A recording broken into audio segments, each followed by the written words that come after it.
Transmission start. Welcome to Where Did the Road Go?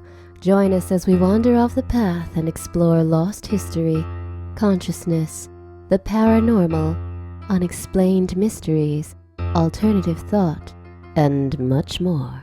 We are present on the web at wheredidtheroadgo.com. Now here is your host, Soraya. Greetings and welcome to this edition of Where Did the Road Go? Tonight, I had a lot of people ask for this guest to come back and finally have her back on. Ardy Sixkiller Clarke is on tonight talking about her new book, More Encounters with Star People, Urban American Indians Tell Their Stories.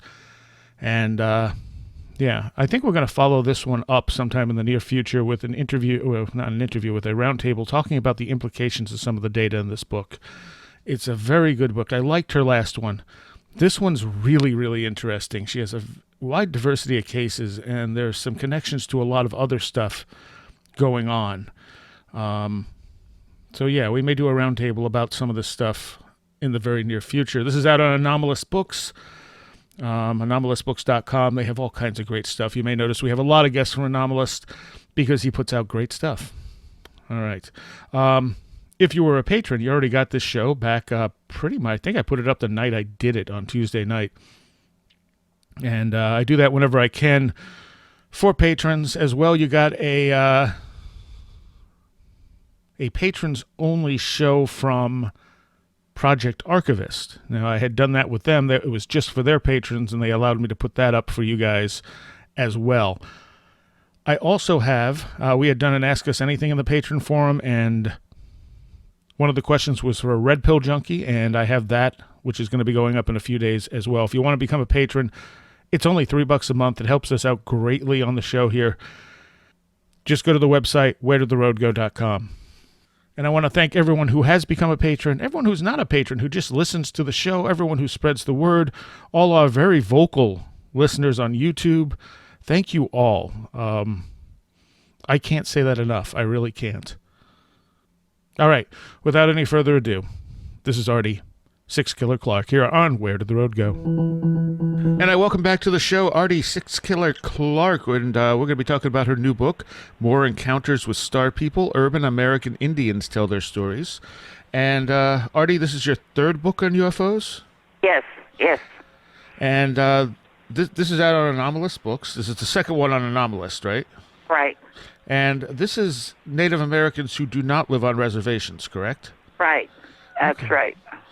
And this book is fantastic. You've collected such a variety of stories here. Well, that was my intent. I looked at the various themes in ufology literature, and then I tried to, identify stories in my collection that were similar in nature to what say mainstream had reported, and I think it gives validity to the things that other people are saying. Oh. Now, do you see a difference between the encounters with Native Americans and non-Native Americans? I think the major difference is that there has been a historical a history of encounters with star people by Native people. And so they're much more open and more accepting of these events that occur because they've occurred in the past. The children have been told the ancient stories of their people about interaction with star people and earth people. And so it doesn't come as big a surprise to them in many cases as what it does in mainstream society. Yeah. The descriptions are also more varied, I've noticed. Like, you're not getting just grays. You're getting all kinds of descriptions. And right. It feels to me more like what we were getting out of the mainstream UFO culture in, like, the 1960s. I'm not... I don't know if it's limited to the 1960s, but, you have experiences with reptoids, you have experience with grays, you have experience with people who look just like them, as they describe it, I say, well, what do they look like? Well, they look just like us, you know. Yeah. You have experience with shape-shifting where it appears as one thing and becomes another. So there's a variety of different entities that appear to be involved. And, one of the things that I noticed throughout my interviews is that many of the people say, well, these are not the people, the star people of our history. These people are dangerous, or these entities, I should say, or beings are dangerous. Our people interacted with star people who were helpful and who brought knowledge to us and who shared with us in an equal way. I mean, they even intermarried with star people. And now you have those kind of stories as well, but you also have those that are taken against their will, that are abducted, that experiments are performed on them. You have just a variety of events that are going on. And they make it clear that, there seems to be a difference, whether there's more advances in science from different entities out there in space that they're able to come here, or whatever is going on. You will find a large variety of experiences in this book. Now, none of these accounts, if I'm not mistaken, none of these are remembered via hypnosis. These are all consciously remembered. None of them. Okay. And how do these people find you? A lot of it is through word of mouth. That I collect stories, and some of them comes from relatives. I even get emails from people saying, this is what's going on. Would you come visit with us? Because, I started out collecting traditional star stories. I was very interested in the star stories of the tribal groups out here in the West because I had heard star stories as a child, and I was so interested, and I was in a position where I could collect these stories, and I did. And then one day, an elderly lady said to me, well, you should also be collecting contemporary stories because there's a lot of those stories out here.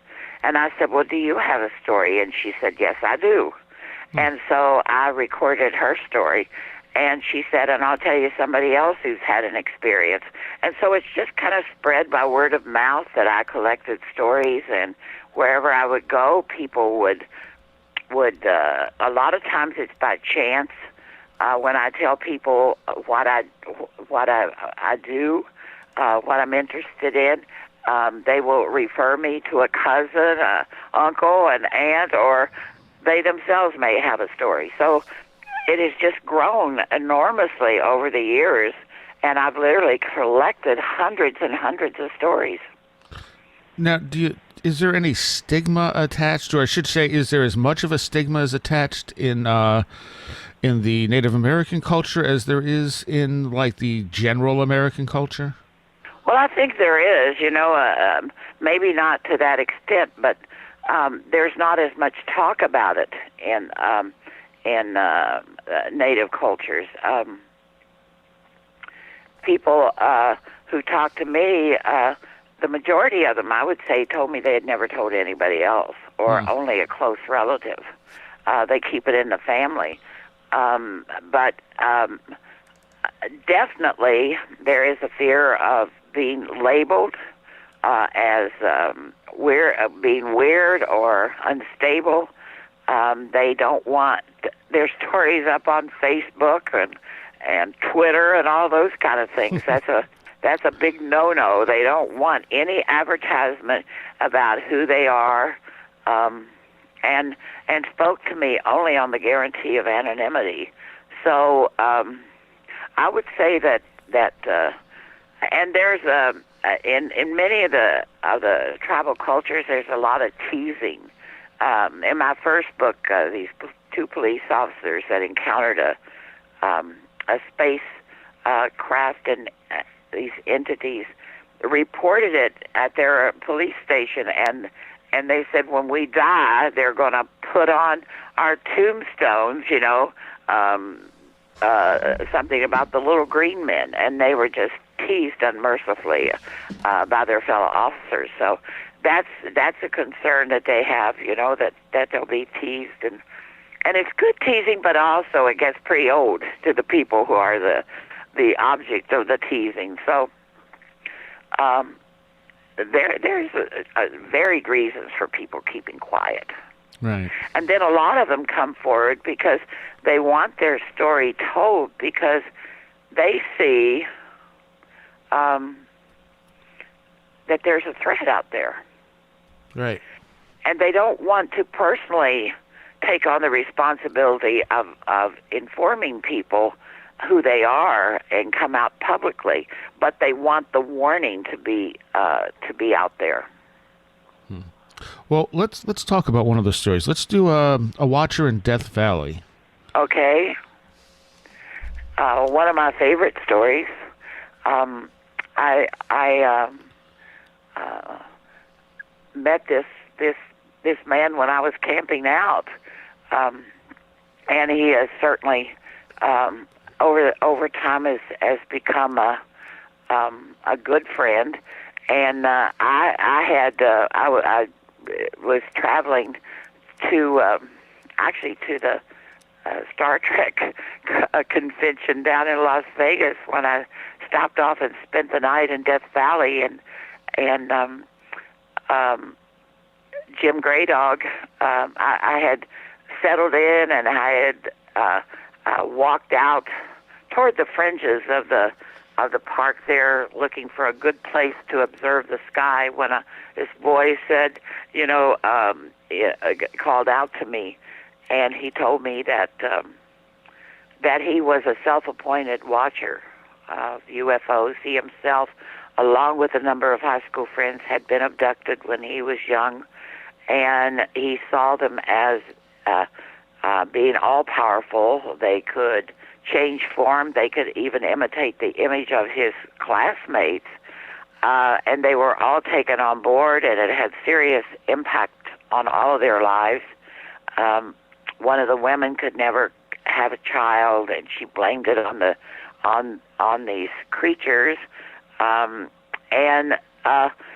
it was and two of them actually became watchers. He was only one of them. He had a good friend that was also a watcher. But what he did is he recorded the events of abduction that took place in and around Death Valley, and he told me, he showed me a notebook where he kept detailed accounts of who was abducted, what they were wearing, approximately how old they were. He had a description of them, and when they were, the date of their abduction, and if they returned or not. So he kept a pretty detailed account of each one of the abductions. And that's the reason he called out to me, because he said that I was standing in this place where he had seen others abducted, and he was fearful that that was not a safe place for me. And he was quite an amazing man.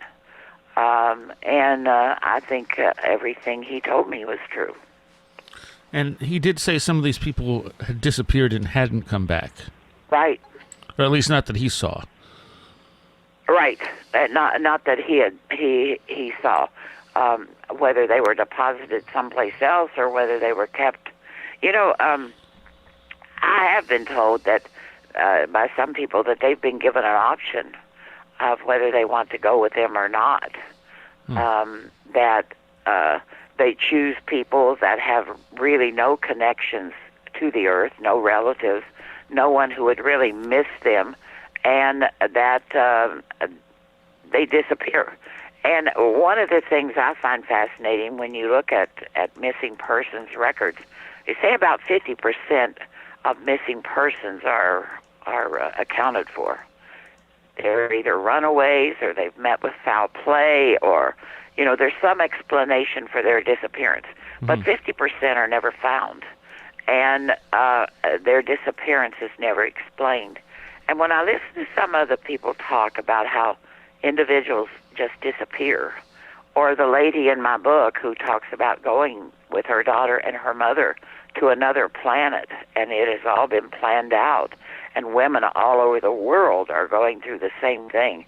It just makes you stop and think about what is going on in this universe.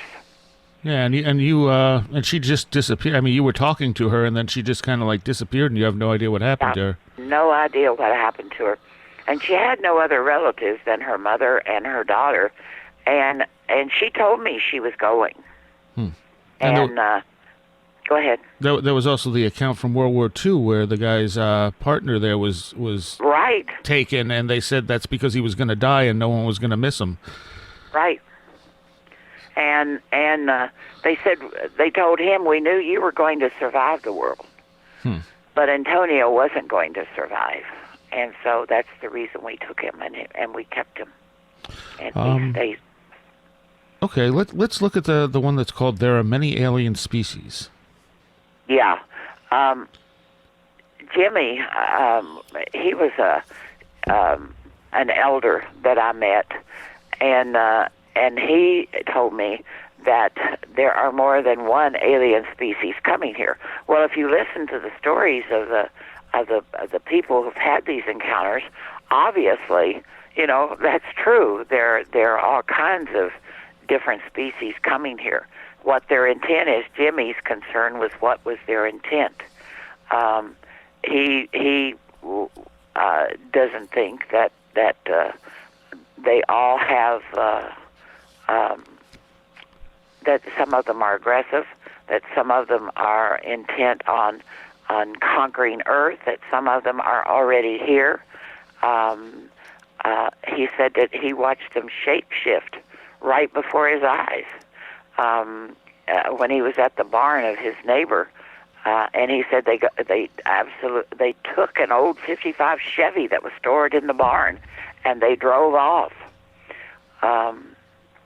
And they had taken that family numerous times as well, right? Yes, and the girl, the teenage girl, thought she was, the father thought she was pregnant, and they had moved because they realized that something unearthly was a word that Jimmy used, was involved, and they thought they could escape, but and so Jimmy was taking care of their place and their livestock. He actually bought all their livestock, and he was telling me how they could shapeshift and the different things that were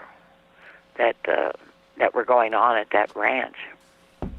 And that's the one where there was like a burned circle on the ground too, where the right, UFO and came it down. Glowed, yeah. And when night came, he took me there, and we walked. We walked near the circle, and you could see it, the faintly glowing circle. So it still glowed? Pardon? It still glowed? Yes. Wow.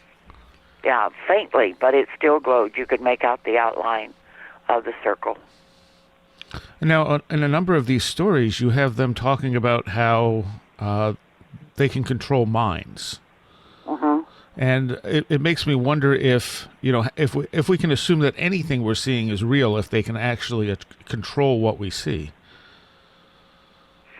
Well, and that's a good question, and I think it's one that probably we should explore. I think that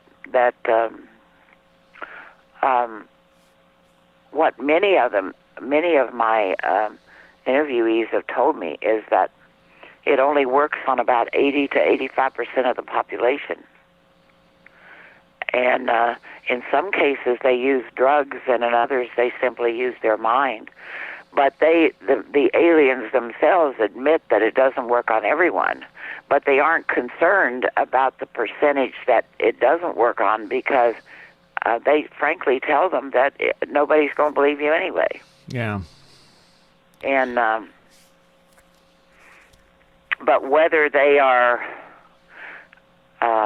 implanting ideas in their mind, I'm not sure. But even if that is the case, then they still exist. Yeah. Oh, yeah.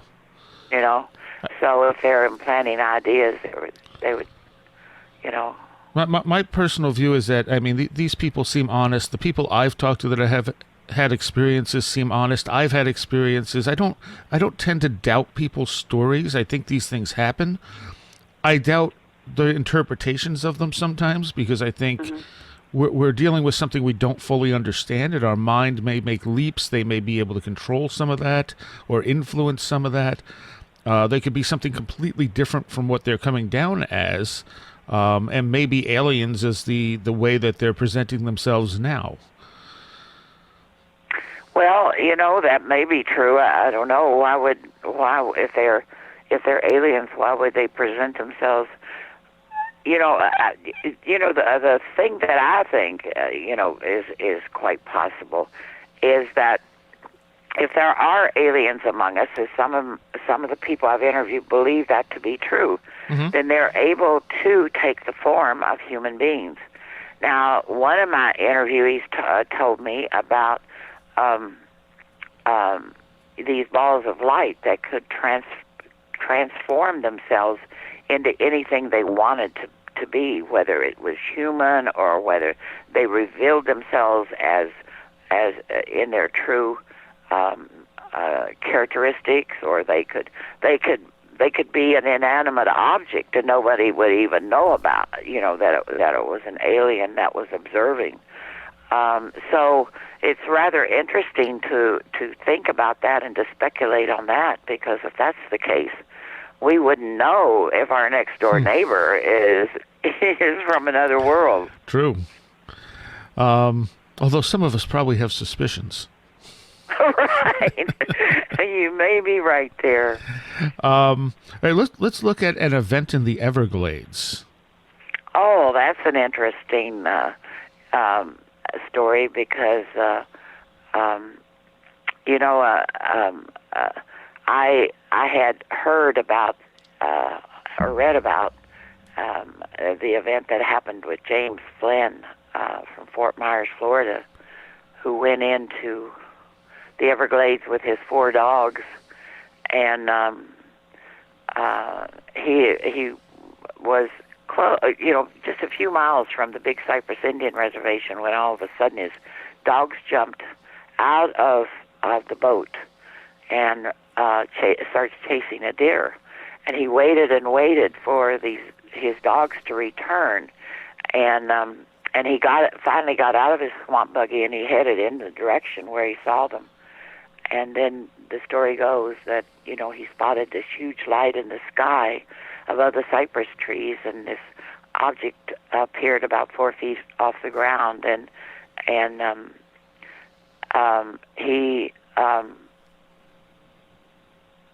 the people who checked out his account said there was a huge burned area and scorched tops of 25-foot cypress trees and scrape marks 4 feet off the ground. He himself fell unconscious. He woke up about 24 hours later and made his way to the home of a Seminole Indian friend, and by this time he had only partial sight in his left eye and was blind in his right eye. And I was really interested in this story, and I happened to be down in that area, and so I had contracted with a Seminole Indian man to take me on a tour on an airboat to this area, and I told him I was interested in seeing the site where James Flynn had encountered the UFO, and he said, "I know the story." He said, "My father told me about it when I was a boy," and he was really reluctant to talk to me. And I asked him if he had ever had an encounter, and he kind of said, accusingly, "So you can include me in your next book?" he said. And he said, "No, thanks. I'm not interested in being in a book." And we traveled, we continued on, and I didn't say anything. And finally he came to this area, and he said Flynn's encounter was in that area, and he pointed in the direction, but he said it's not a good idea to get out of the boat, because he said you don't want to run onto an alligator.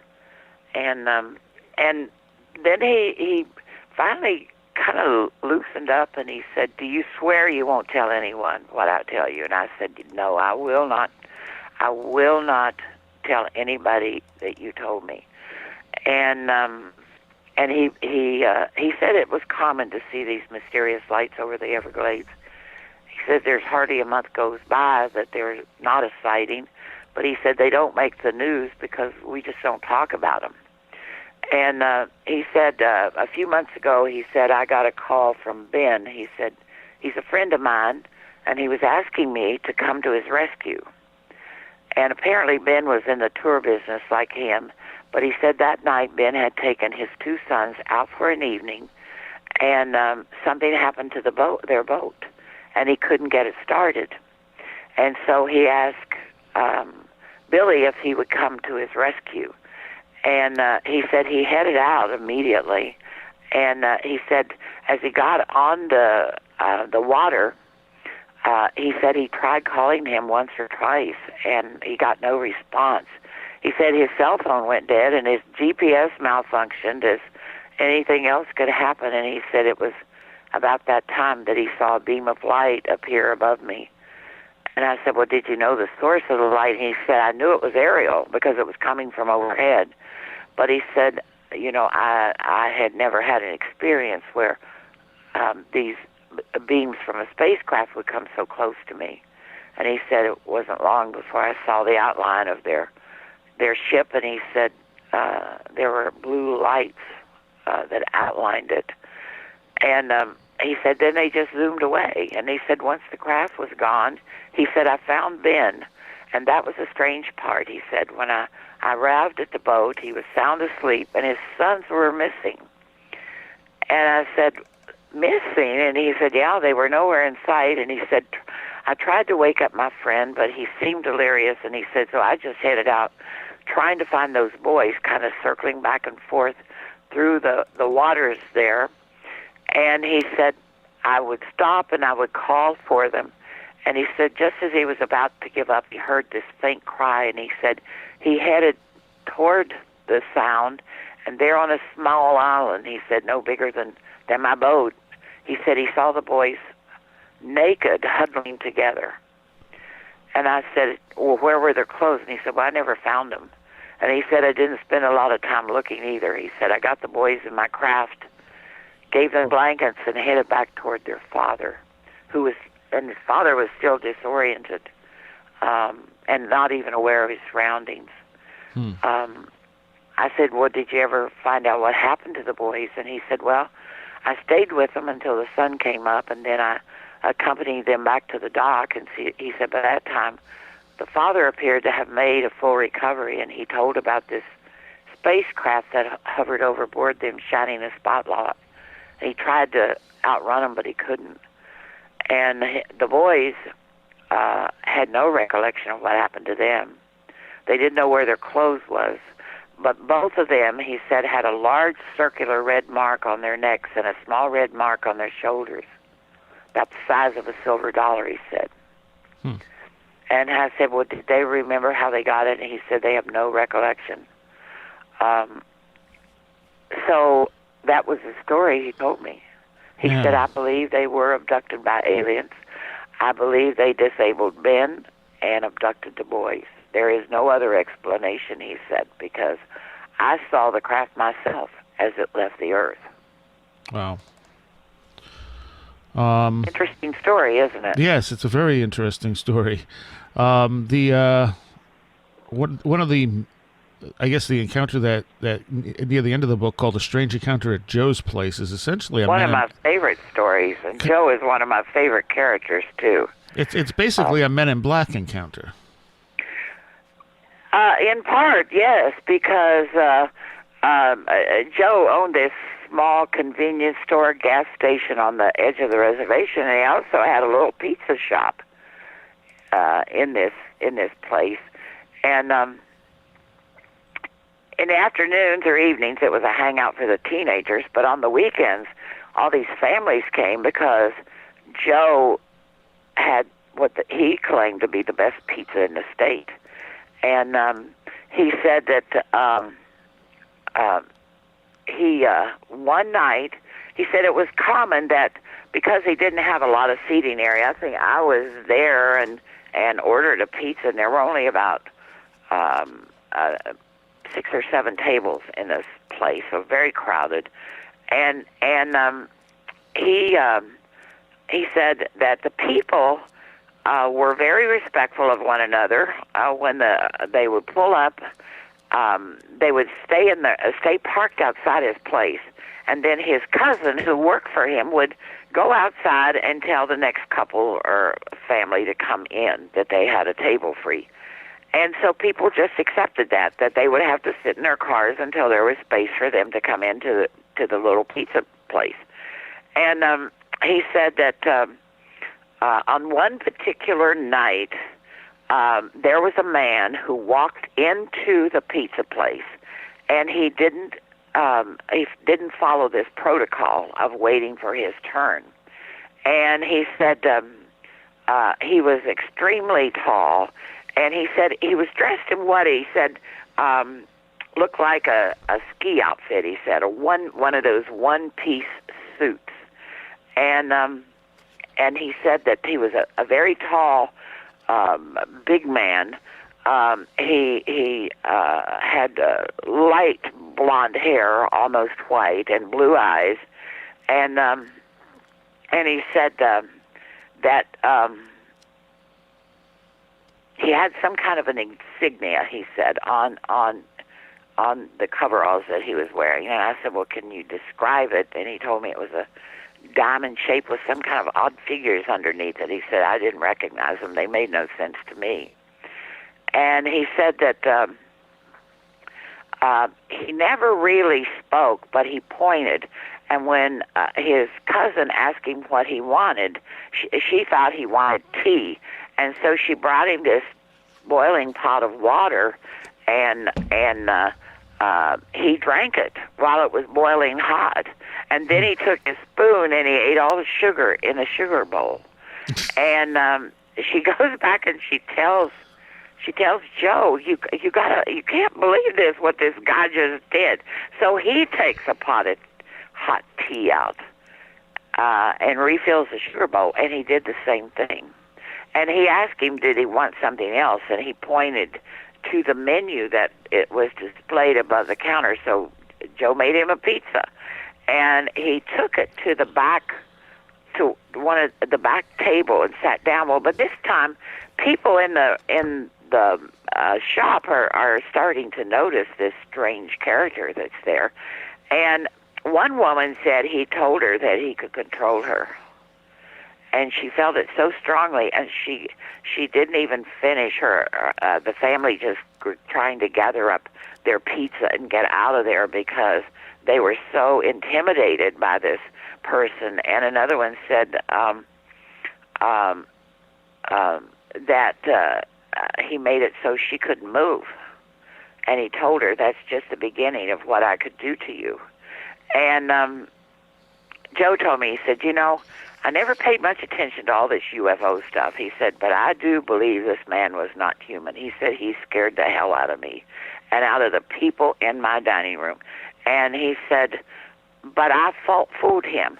He said when he left, he levitated the vehicle off the ground that he drove in on, and it flew upward into the sky. And he said that he had the ability to create illusions, I believe, when he mingled among humans. And he said, but I fooled him. I remembered. He told me that I wouldn't remember. He said, but I fooled him. I remember what happened. And not only that, there are 2 other people who remembered. And he said that there was a farm lady down the road, and he said he thinks she is the one that called the base. There's a military base about 60 miles from there. And he said, and then these men show up demanding what happened that night, and he told them nothing happened. And I said, well, why did you do that? And he said, well, I'm not talking to any government men. I'm not telling them anything. And of course, they were warning him that, if it was ever discovered that he was not telling the truth. And of course, he wasn't intimidated by that at all.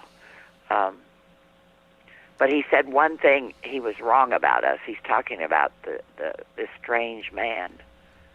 He said his power doesn't work on everyone. And that seems to be the case with a lot of the people that I've interviewed, that they were able to maintain their ability. You know, I interviewed one woman, and she said, I just repeated the national anthem, or America the Beautiful, to myself. And that way I could observe them because they couldn't control my mind. And, now, one of the things you mentioned is that sometimes people smell something when they're on the ships, and they speculate that might be what's putting people under. That's right. That's exactly right. That there's this smell. It in some cases it irritates their eyes. It irritates their nose. Other people don't seem to have. It doesn't seem to impact them. And those are basically the people who are aware of what's going on. You know, in the one story of the PhD, I talked to a guy who, he and his friends had just completed their doctoral programs and went out in the woods one night to celebrate their graduation and drink some beer and eat some pizza and spend the night in the woods. And there were 6 of them that did this. And out of the 6, only one, the one who talked to me, was the one who remembered what had happened. So he's on board with all of his friends and trying to get them to wake up or to react in some way, and they're just totally out of it. And, you know, he's so confused by what's going on. Was there a common description of the smell, or was it different?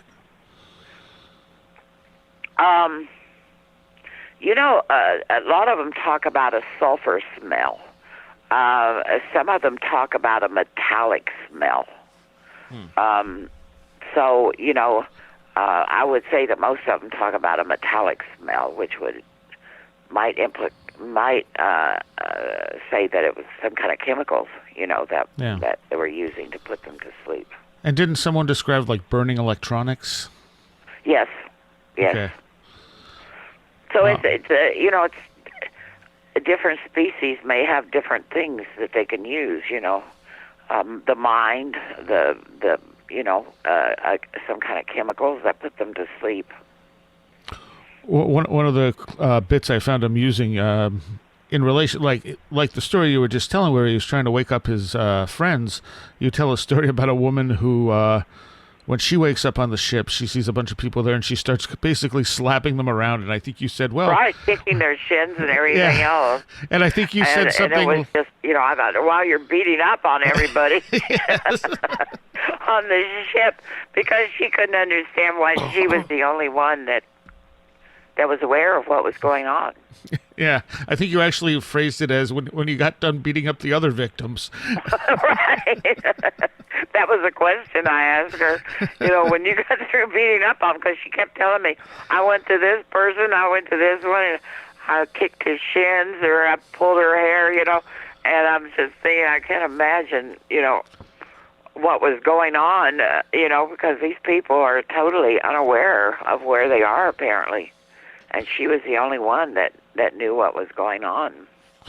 And when they woke up with bruises, they were assuming it was the aliens. They probably thought the aliens did it to them. Okay, let's look at abductions of an unusual kind, and this kind of relates into the whole cattle mutilation thing. This is the one with the polar bears.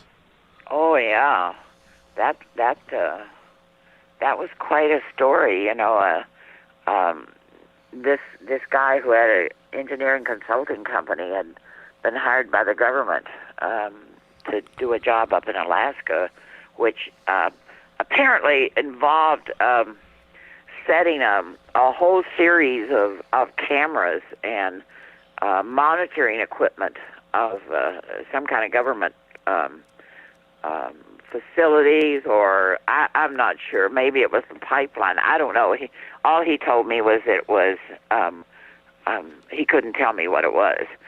But he told me about this he was on the phone with an operator someplace that was checking out the equipment as they were installing it. And they had put in like 14-hour shifts, and he had told his guys to go on home, that he would do the final check, and he would see them tomorrow. And just as he was walking around, apparently turning off some lights, and was headed to his vehicle, all of a sudden, the whole night, he said it was just like a Christmas tree. The whole night lit up like, a Christmas village, he said. And these lights were coming from overhead of different colors. And he said he started to run for his truck, and he was thrown to the ground and literally paralyzed. And he said, but he was aware, of what was going on and the sounds around him. And that's when he heard the sound of a polar bear in distress that was running. And he saw a beam of light land on this polar bear and pull it up into a craft. The polar bear struggling. And he saw actually two of them abducted. And once they were abducted, they just disappeared, and the craft disappeared. And he said the next morning when he went back to the job, the polar bears were about 100 feet away from where he saw them abducted. And they had been killed, and different parts of their body had been removed, and it was an interesting thing, because later on he and his men are abducted, and his men again are unaware of where they are and what's going on, and they took him into an area where they put something over his head, and they told him they were taking his knowledge. All the knowledge that he had, and he was very distraught about that. What right they had to do that, and they told him, well, you have no right to resist this. And as he was leaving, he actually saw the carcass of a whale being with these aliens surrounding it, and were apparently performing similar surgical procedures on this whale. It was a powerful story, but one that, I've been told about crocodile being taken on board. I've been told about buffalo. I've been told about a moose, a dog, and now polar bears. And I keep thinking about, all of these creatures, like it's common, in the one story in the book where the deputy sheriff sees a cow that's mutilated. And, that's common because ranchers check on their herds and they find their dead cattle.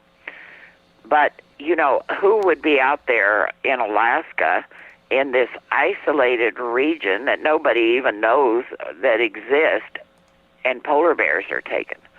Or in the woods where a moose is taken.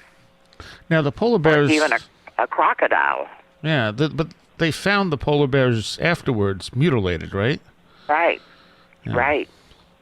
And it made the workers very upset because, they have a lot of stories up there about hairy men that do terrible things.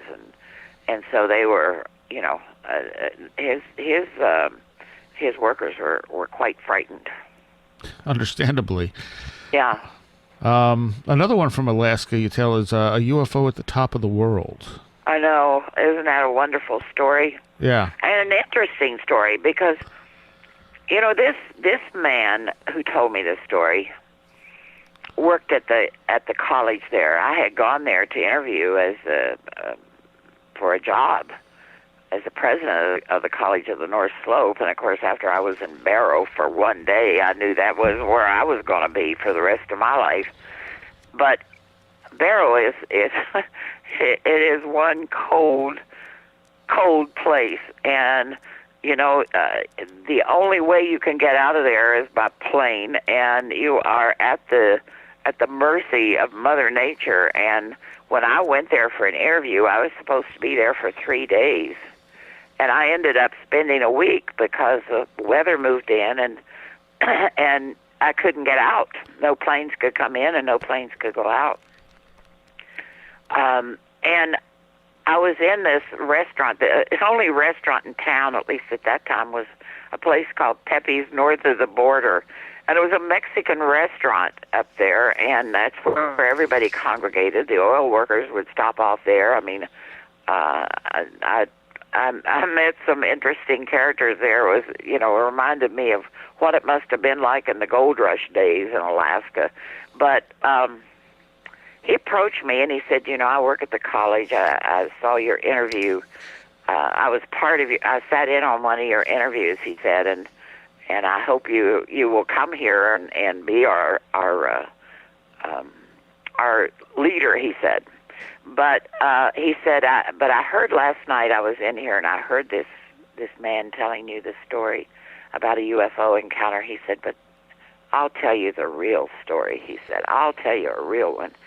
And he began to tell me about being out at the college one night. He worked late. And one of the common things they do when they're driving, and of course the college was a former naval base that had been donated to the people there, and they turned it into a college. The Navy apparently had no further use for it, and so they used it for a college, and they set up a college system there. And so it was outside the town of Barrow, maybe a 5-10 minute drive. Maybe a 5 mile drive. Maybe 10 miles.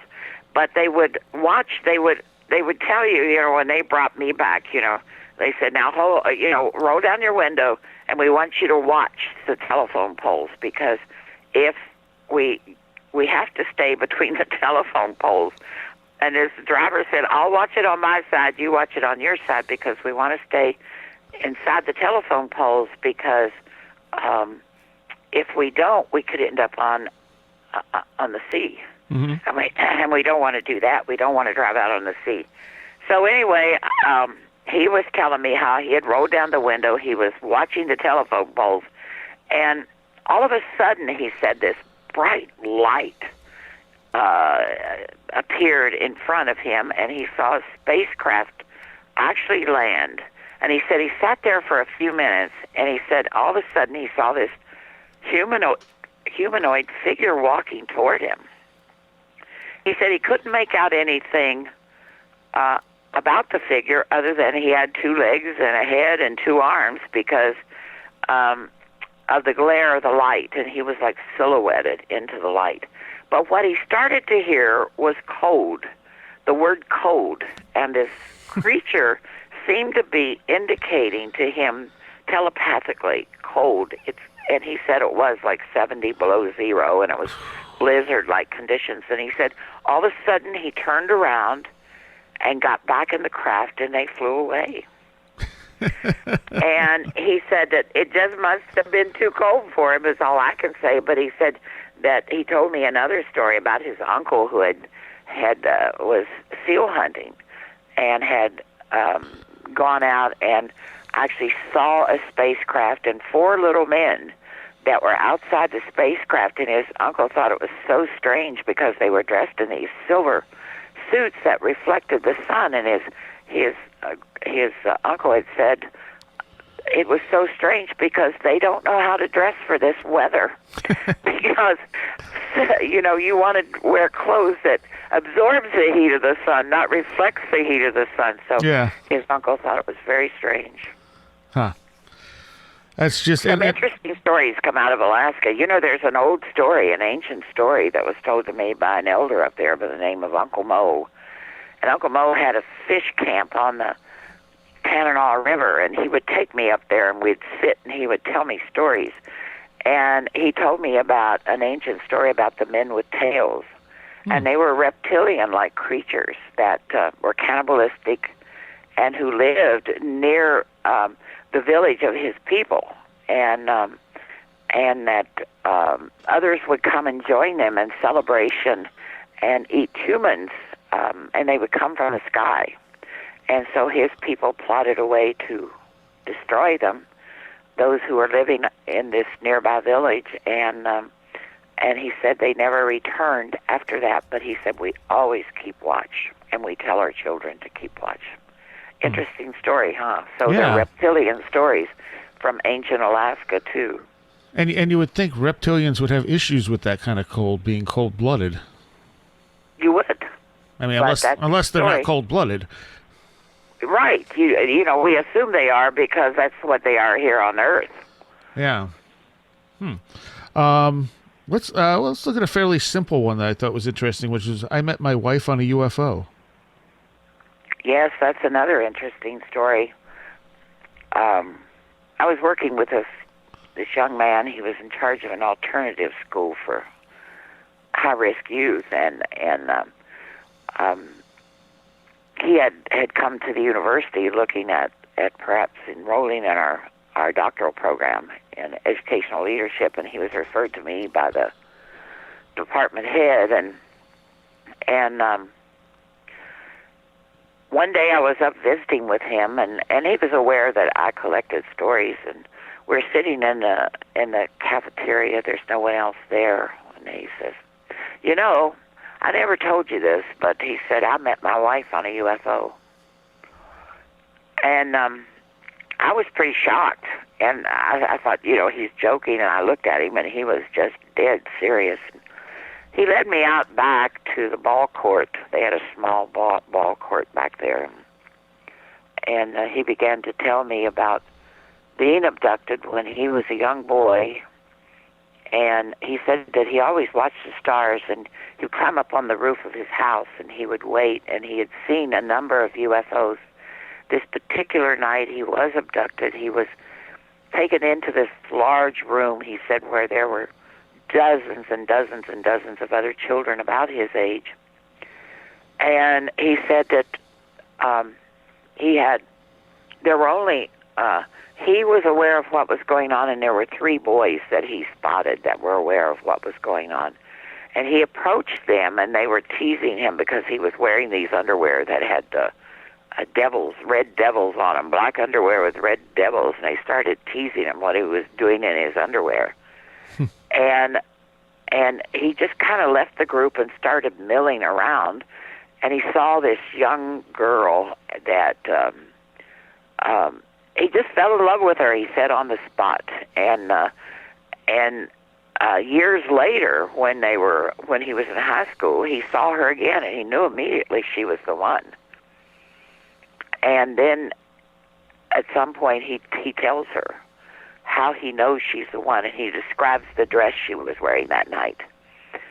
And she's just astounded because she goes into her, she has a cedar chest, and she pulls out this dress, and she brings it to him, and she shows it to him, and she said, "I only wore this dress twice.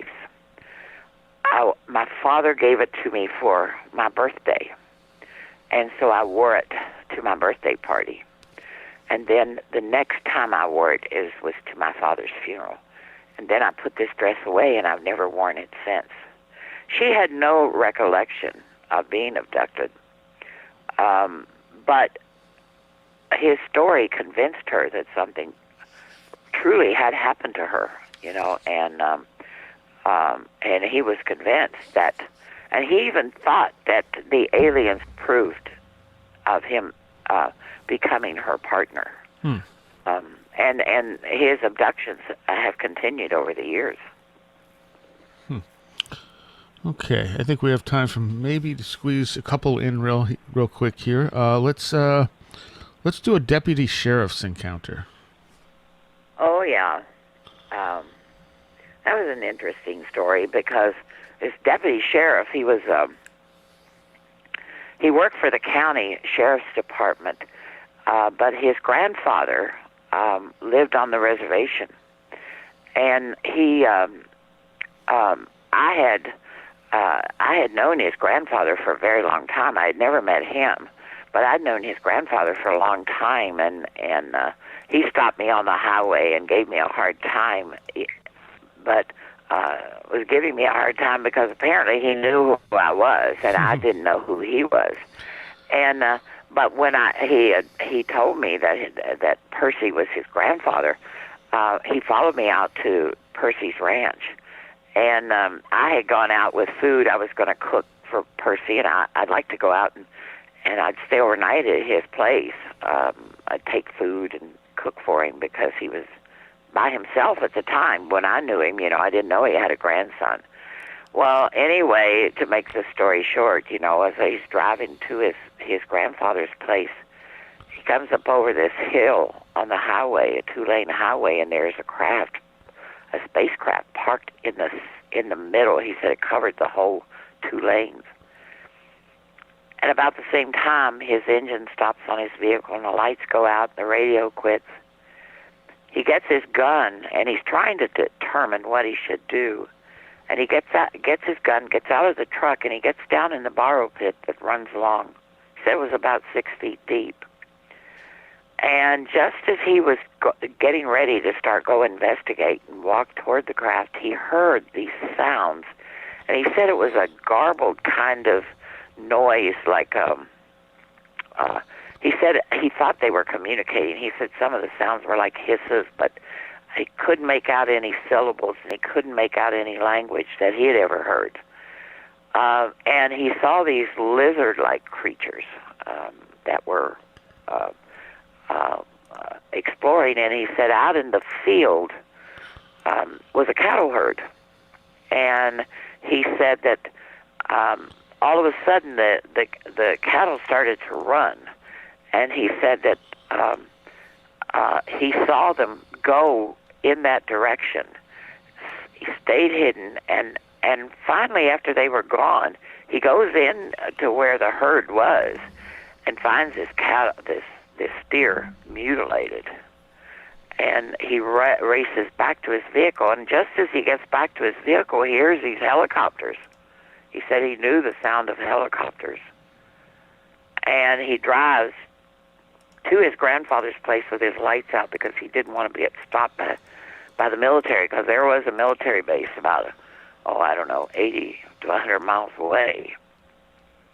And when he gets to his grandfather's place, his grandfather is up in the middle of the night, which was rather common for him. This happened about 3 o'clock in the morning. The grandfather was upset because his television set wasn't working, and he had, I think it was Dish Network is what he had, and he said his television was nothing but a pink screen, and he was upset, and he said he couldn't talk to anybody about it because he'd be talking to somebody in the Philippines, and how would they know that a spacecraft went over and ruined his TV reception? So it was an interesting recollection of something that had happened. Yeah, definitely. And he was quite detailed because, he's a deputy sheriff who, he was well educated. He had a college degree. His sense of detail was extraordinary, in terms of what he saw and what happened. Yeah. Okay, let's close off with actually the opening story in the book, Traveling the Universal Highway. Tom, one of my favorite characters of all that I ever interviewed. I met him by chance up in northern Montana on my way to Writing on the Stone Provincial Park up in Canada. Drove right over the border from Montana. He told me the story about when he was in Iraq. He said that he joined the military because he felt patriotic, and that he was concerned that America had been attacked. And he no sooner got, he said, in country than all of a sudden they're shipped out to this remote area of Iraq where reportedly Saddam Hussein had been seen.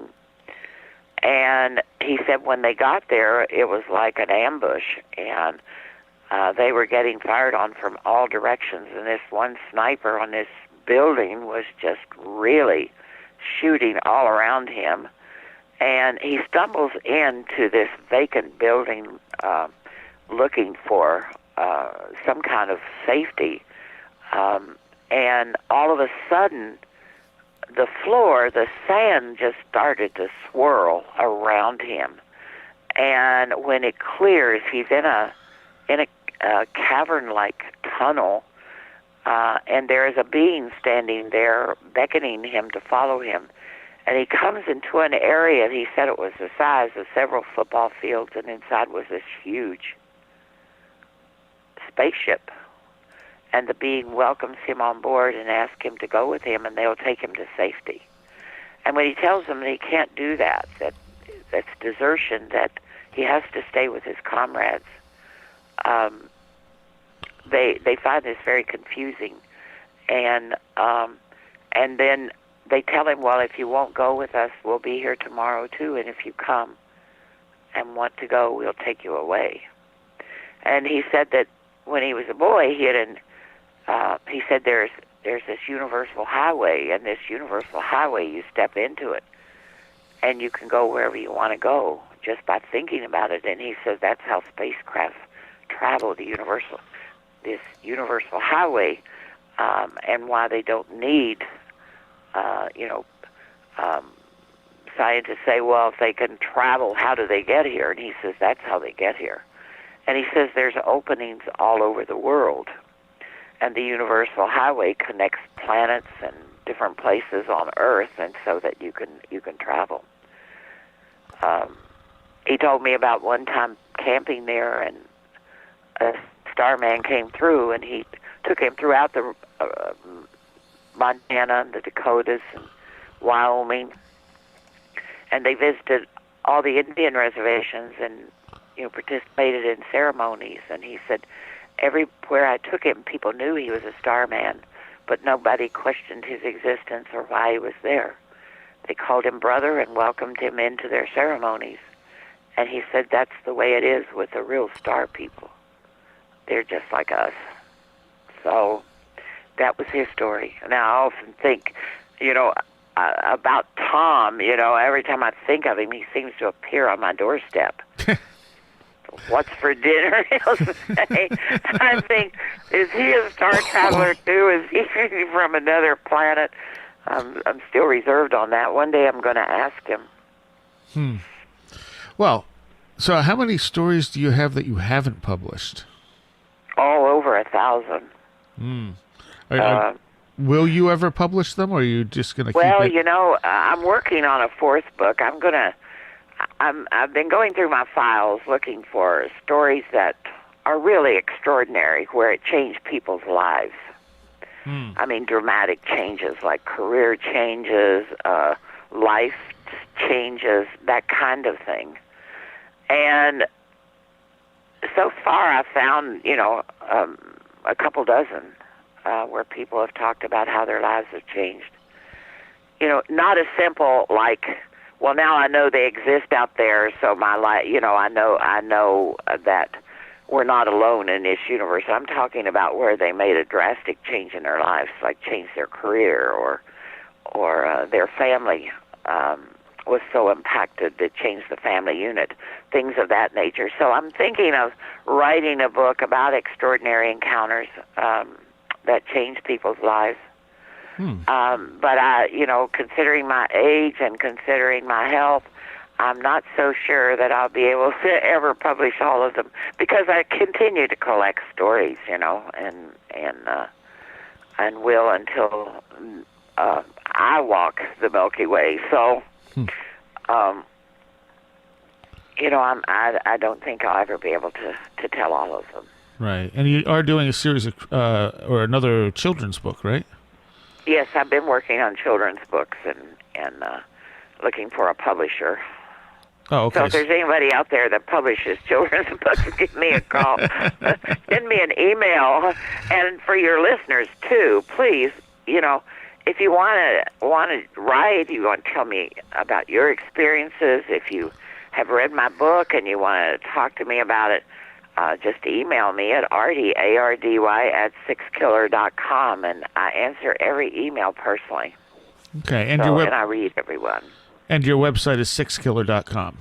Right. And that's spelled exactly how it sounds. Right. All right. Well, One word. I thank you for spending time with us. Like I said, this book is fantastic. It's been a pleasure. It's been a pleasure, and I thank you for reading my book and being so knowledgeable about, interviewer. I appreciate it. Well, I highly recommend it to people. There's a diversity of stories here, and you can make of it what you want. But I like I said, I generally tend to believe people when they tell me stories. I don't think most people go through that much trouble to make stuff up, and usually you can tell if someone's telling you a fake story. There have been a few times over the years where I've gone, I'm not totally sure about this person, but I always give them the benefit of the doubt because I wasn't there. I don't know. All we have is their word to take on it. And so many of these stories tell the same basic things in a sense. I mean, they're very different stories, but you have a lot of common elements in there, too. Yes, you do. So, all right. Well, again, thank you so much, Ardy. Well, thank you, and I appreciate it. And if you want to keep in touch or you want me to come back, I'll be happy to do that. All right. Fantastic.